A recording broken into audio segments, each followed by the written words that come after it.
Lagay na natin sa tabi niya yung oil, katabi ng kawali. Kaya hindi, magpiprito ka ba?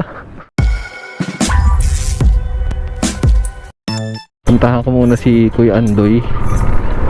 Nasilip ko kanina, parang walang tao dun sa shop nila. Papa-change oil lang ako. So gagamitin natin yung oil natin na Extreme One. So big shoutout pala kay Extreme One sa pinadala nilang oil sa akin. Ito nga pala yung sinasabi ko na binigay sa akin na opportunity kahit paano na na-approve. Salamat sa mga prayers ng mga sumusuporta sa akin. Pumasa tayo sa kanilang evaluation. So, nandito na nga tayo sa may shop ni Hammerfest. Diyan tayo nagpakabit ng kadena nung nakaraan nung nag-vlog tayo. Hindi ko alam kung nandiyan si Kuya Andoy eh. Ayun, walang tao pero hindi ko alam sinong gagawa.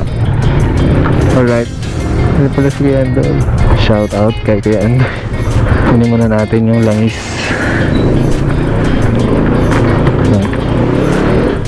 So ito na nga ang ating langis na Extreme One.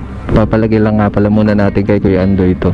So tinanggal na nga niya yung oil cap. Medyo pinalamig lang muna niya kanina ng konti. Ito nga pala yung gagamitin natin, yung 20W40 synthetic blend. 1 litro lang siya. Sakto lang to dito sa may Sniper 135 ko. Medyo matanda na nga tong Sniper ko pero still kicking pa rin. Habang buhay pa rin siya, gagamitin ko pa rin. Nandito nga pala tayo sa may Hammerfest. So na-vlog ko na to nung nakaraan lang. Lagay na natin sa tabi niya yung oil, katabi ng kawali. Kaya hindi, magpiprito ka ba? May kamali ka. Magigisa yata si Kuya Andoy eh. Labas na nga yung oil. Hindi naman sobrang gastado yung oil ko. Medyo brown siya. Pero palitin na rin daw. So, ito nga yung bago nating chain. So hindi ko muna nilagyan ng chain lube. Mamaya ako lalagyan. Binubugahan na ni Kuya Andoy. Ito yung gusto ko dito eh. Meron silang gamit. Ako lang. Wala akong compressor eh. Alright. Kala ko magpiprito na si Kuya eh. Yan.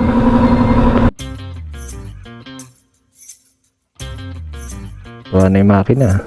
Baga sa tao, bagong ligo sila. Parang rin na muna natin.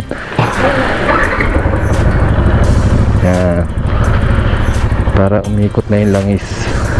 Tapos, meron pa tayong gagawing isa. So, ito naman ang ating ipapalagay, ang tire sealer from Extreme One pa rin, of course. 500 ml pala to. So, one time use lang to. Kaya papalagyan ko na rin sa likod. Ayan, so lalagyan na rin ni Kuya Andoy. Ayan, kapag natin siya dyan. Ayan, lumambot siya oh. Sinishake niya ng gusto para di mamuo.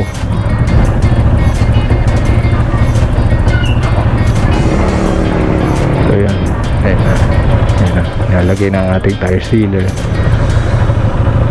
Pagka matagal na akong tumatakbo, siguro mga 4 days, 5 days, medyo ramdam ko na malambot na siya. So ito na, kinain na ng motor ko yung laman. Nice.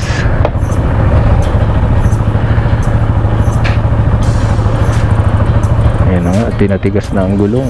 Ganda talaga tignan pag tayo yung gulong eh. May maliit na ano, meron siyang nakita, hindi ko pa alam kung ano yun.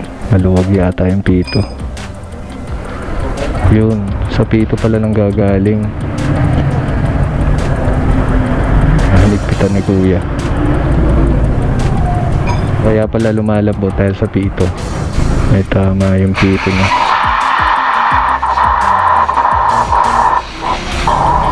Ginagawa ng paraan ni Kuya Andoy. Parang epoxy yung nilalagay niya. Meron kasing sumisingaw dun sa gilid. So yung nilagyan niya ng oil, nakita niya na bumubula. Kita ko rin kanina. Kaya nilagyan niya ng epoxy yata yun. Basta something na pandikit. Yan. Nahanginan niya ulit. Yun pala yung cause nun kung bakit lumalambot agad. Ayan, nawala na. Galing ni Kuya Andoy talaga, no? Ayun nga, maraming salamat mga tol. Yun lang ang vlog natin ngayong araw. Ang paglalagay natin ng mga products ni Extreme One kay Wesley.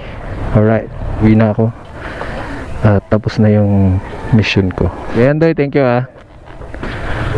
Right. Kung makita yung vlog mo hindi ka, nakaka-presyo. Nasa Facebook. YouTube ko hinahanap eh. Sa YouTube, nasa Facebook din. Sarap gamitin ng motor.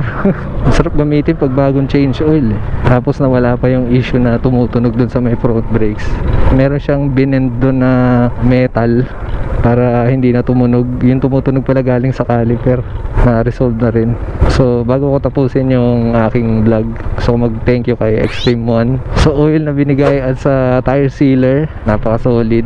Kaya nga hanggang dito na lang yung vlog na to mga tol. Dito lang tayo sa susunod na video. Ingat kayo palagi.